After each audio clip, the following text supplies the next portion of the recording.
Nonstop Local is partnering with Greater Spokane Valley Chamber of Commerce and Greater Spokane Incorporated to bring you Candidate Conversations. Time now for another candidate conversation. Joining me now is Jim Wilson, running for Senator in District 3. Thank you so much for joining us. Thanks for having me. Giving all of the candidates the same three questions. You get 60 seconds to answer questions regarding or revolving around business owners and small businesses here in our community.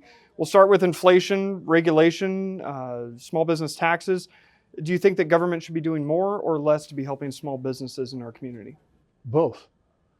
They should be doing more than what they're doing. They're doing it incorrectly. They're doing too much, which is creating havoc in terms of regulations and so forth. But they're not doing enough in terms of the things on the ground. The problem with the legislation that they're putting out is they don't have clear objectives or ways to measure how efficient they are, so they fail. They create perpetual programs that don't work. Okay. Talking about the homelessness, mental health, substance abuse problem in our area, along with the crime of just theft, vandalism, things like that. How do you, if elected, create a safe business environment for small business? It goes back to what we were just talking about. Allocating funds is not the answer. You can't come back to your constituents and say, gosh, we allocated $2 billion to homelessness and call it a day.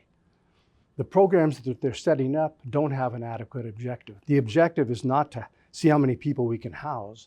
The objective is to see how many people we can take out of homelessness and get them back into society. And there are models for it, but we don't follow them. Talking about the housing costs in Washington, with rent being high, one of the highest in the country as far as the average, how do you address the high cost of housing if elected?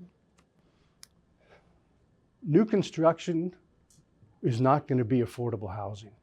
So we have to look to the existing housing. But it's related to new construction in that in the 1990s, we created the Growth Management Act. And that restricted the amount of available land to develop. Consequently, land prices shot up. So where before we had developers who were able to go out and build to the market. That was part of the people go to a first-time home buyer, they move up, they go to new construction.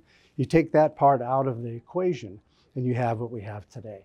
That combined with the incredible regulation in terms of what the builders have to go through, even compared to Idaho. Idaho prices for the same house are as much as $100,000 less to build the same house as we do in Washington. Not all regulation is bad. Unnecessary regulation kills business. All right. Jim Wilson, thank you so much for joining us. Thanks for having me. Appreciate it.